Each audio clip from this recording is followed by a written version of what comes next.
ជាទូទៅបើសិនជាបងស្ត្រីពេលគេនៅជាមួយដៃគូឬក៏ធ្វើការងារអីផ្សេងដេកដើរឆ្លងអង្គុយឬខ្យល់ឬផោមចេញតាមទ្វារមាសវាជារោគសញ្ញាលាន់ស្បូនហើយបើសិនជាបងស្ត្រីទាំងអស់គ្នាមានអារម្មណ៍ថារៀងទល់លោកដៃមួយថ្នាំងដៃពីរថ្នាំងដៃទៅឬក៏លិចមកច្អល់ដៃទៅប៉ះហើយចាប់ផ្ដើមមានអារម្មណ៍ថាឈឺនៅក្រោមកន្លះនំញឹកឈឺអាងតាគៀកបញ្ជាក់ថាបងអាចនឹងមានបញ្ហាហ្វ្រុតស្បូនពួកជាទូទៅតកតងជាមួយនឹងបញ្ហាហ្វ្រុតស្បូនលន់ស្បូននេះច្រើនតែកើតចំពោះបងស្ត្រីដែលគាត់មានបញ្ហាខ្សោយស្បូនរំលោភកូនច្រើនដងធ្លាប់មានប្រវត្តិមានកូនញឹកសម្រាប់ធម្មជាតិកូនគីឡូធ្ងន់ថ្លោះប្រឹងកើតធម្មជាតិខ្លាំងពេក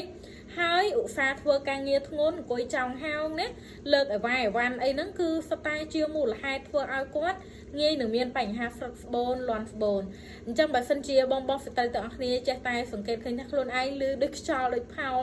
ចាចេញតាមទ្វារមានពិតពូតអីហ្នឹងគឺមានបញ្ហាលាន់ស្បូនហើយណាហើយបើសិនជាលោកមកខ្នងដៃពីខ្នងដៃមកច្អល់ដៃទៅប៉ះដុំសាច់តុន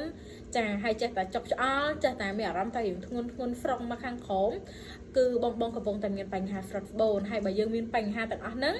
ត្រូវតែទី1យើងផ្លាស់ប្ដូរទម្លាប់រស់នៅទី2គឺយើងត្រូវតែចាហាត់ប្រាណទី3ត្រូវតែប្រើរបស់ជំនួយអាចជាផលិតផលជាថ្នាំដើម្បីជំនួយទៅលើស្បូនរបស់យើងនេះហើយបើសិនជាបងចង់លំអិតកាន់តែច្បាស់ទៅលើបញ្ហាហ្វ្រុតស្បូនលាន់ស្បូនអាចទំនាក់ទំនងមកកាន់អ្នកគ្រូបានអ្នកគ្រូធ្វើការប្រឹក្សាយោបល់ជូនអរគុណច្រើន